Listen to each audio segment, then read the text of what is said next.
반갑습니다. 네, 남편 아내 사용 설명서 이병준입니다. 자, 오늘은요 제 4강 남편과 아내 무조건 AS 의뢰해야 될 때에 대해서 말씀드리겠습니다. 자, 남편이든 아내든 전문적이고 정기적인 서비스를 받아야 될 때가 있습니다. 우리가 흔히 결혼할 때가 되면 건강진단서를 주고받아야 된다라고 말하는 분들이 들어 있습니다. 뭐 건강진단서는 요즘에 알바할 때도 요구하는 그런 것도 들어 있고요.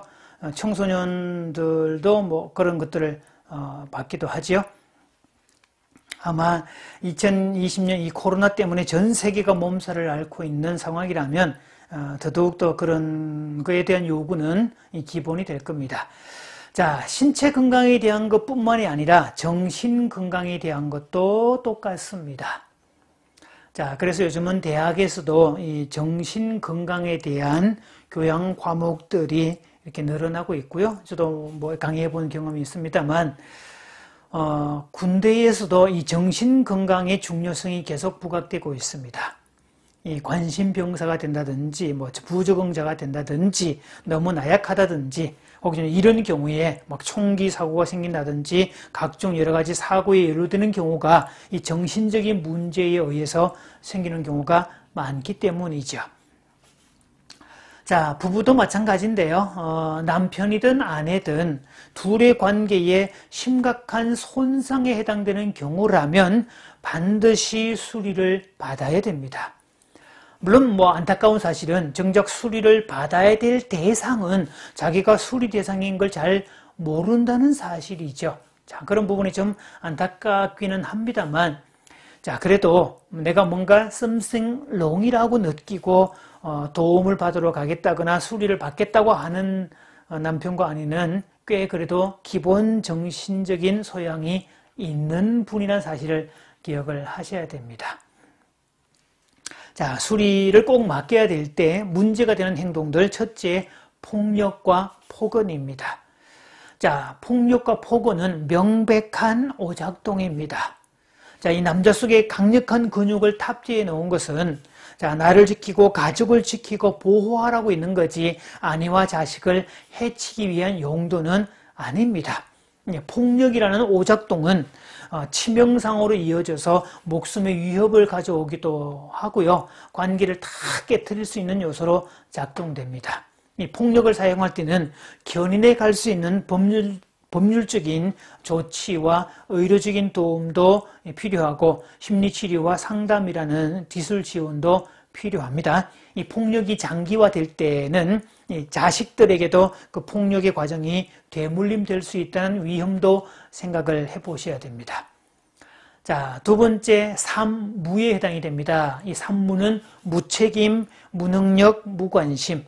부부관계를 깨트리는 가장 큰 요소가 이 삼무에 해당되는 것들인데요. 이 가정을 파괴하는 무바이러스, 없을 무자로 시작되는 무바이러스가 되죠. 최소한 3개 중에 하나는 있어야 됩니다. 다른 거 다 없는데 일단 능력은 있다. 삽니다. 또 능력도 부족하고 책임도 부족한데 아까 살가운 느낌이 있어서 관계적인 측면이 있고 살가운 느낌이 있고 챙겨주고 그런 게 있으면 데리고 삽니다. 그런 것들 다. 그래서 3가지 중에 하나는 있어야 사는데 3가지가 다 없는 경우는 어떤 경우라도 살 수 없다는 뜻이죠. 자, 여기서 무책임은 가정에 대해서 일체의 책임을 지지 않는 겁니다. 자, 그래서 능력을 향상시키지 않는 것도 있고요.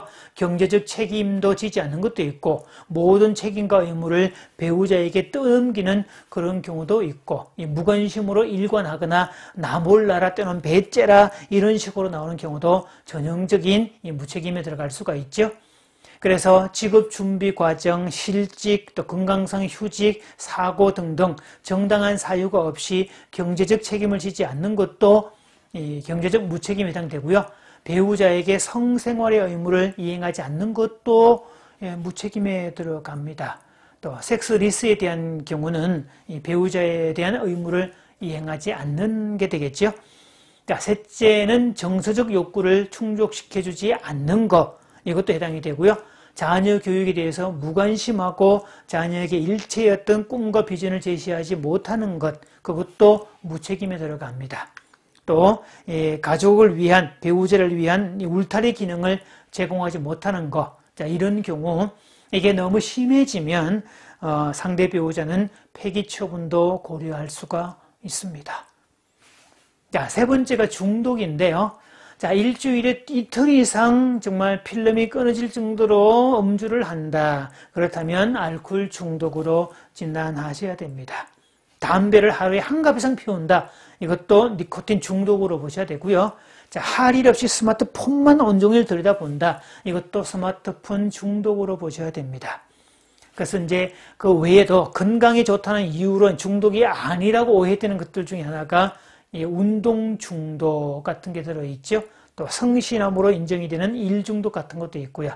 자, 그 외에도 도박 중독, TV 중독, 인터넷 중독, 성 중독, 관계 중독, 종교 중독, 쇼핑 중독 등등 각종 중독에 노출이 되어 있는데, 자, 무엇이 되었든지 가족에게, 내 배우자에게 불편을 주고 있고 그들에게 손해를 끼치고 있다면 그것은 명백히 중독에 해당되니까 이때는 AS를 받으셔야 됩니다.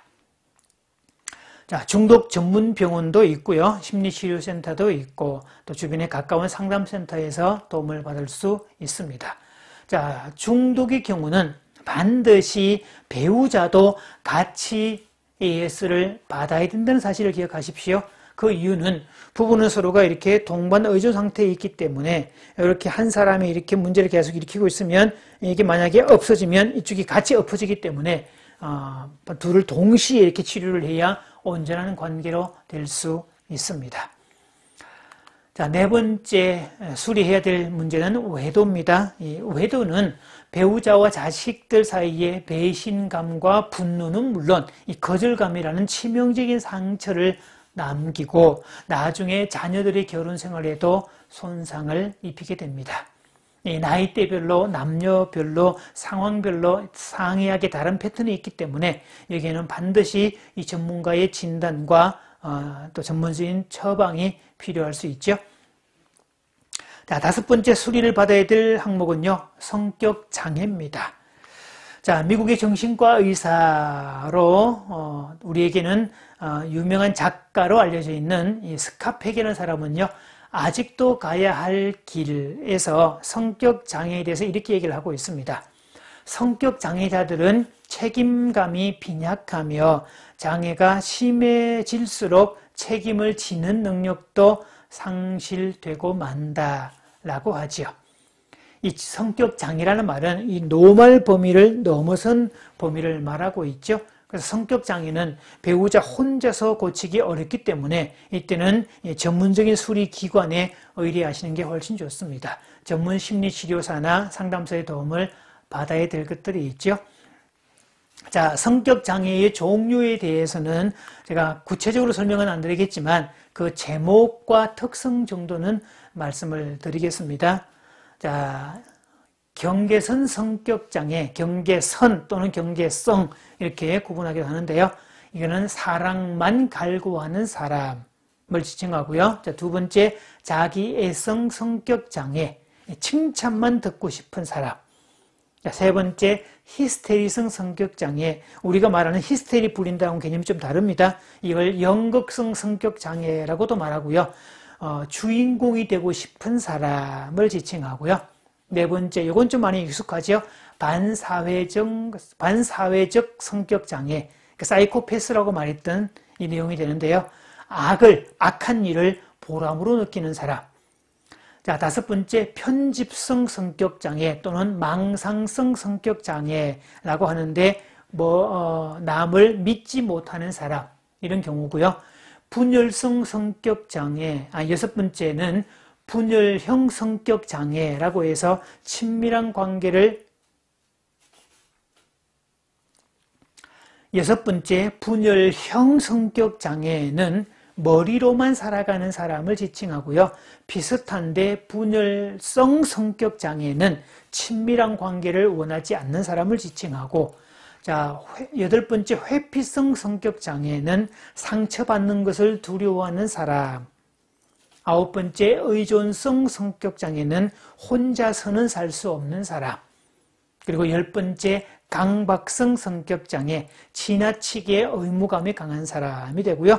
최근에 이르러서 11번째가 추가가 되었죠. 수동 공격성 성격 장애, 추구도 표현을 하지 않는 사람이라고 할 수 있겠네요. 자, 그 외에도 이제 정신적 병리에 해당되는 경우가 있는데요. 이상심리의 범위를 넘어서는 정말 이 정신과적인 문제가 있는 경우들은 상담을 받아야 되고 정신과의 도움도 같이 받아야 됩니다. 정상적인 사회생활이 어렵고 환청이나 환각 또는 망상장애를 가지고 있는 그래서 전문가의 진단과 효과 높은 치료법이 요구됩니다. 그 다음 7번째, 각종 불안장애인데요. 이건 최근에 부쩍 많아지고 있는 장애들입니다. 한번 특성들을 쭉 들어볼 필요가 있습니다. 첫째, 공황장애. 갑자기 생기는 불안으로 인해서 금방이라도 죽을 것 같은 느낌 또는 미쳐버릴 것 같은 공황 상태에 빠지게 되는 경우를 지칭하죠. 자, 두 번째, 범불안장애라고 하는데요. 이것은 막연한 불안, 근거 없는 불안이 최소한 1개월 이상 지속될 때 나타나는 현상입니다. 자, 공포장애. 어떤 특수한 대상, 활동 상황과 관련해서 이치에 맞지 않는 심한 공포를 계속해서 느끼는 경우를 말하고요. 광장공포증, 사회공포증, 단순공포증 등으로 구분합니다. 자, 네 번째, 강박장애. 강박관념과 강박행동의 두 가지 증상으로 구분되고 있죠. 자, 다섯 번째, 외상 후 스트레스 장애. 이 자연재해 또는 사회적 재난을 겪으면서 각종 불안 증상이 생기는 경우를 말합니다. 자, 이런 것들은요, 내가 볼 때도 배우자가 볼 때도 주변 사람이 볼 때도 명백한 문제에 해당되는 것들, 반드시 수리해야 될 것들, 그래서 수리를 하고 결혼에 돌입해야 되는 그런 상황이기 때문에 한 번쯤은 짚어볼 필요가 있어 제가 이렇게 말씀을 드렸습니다.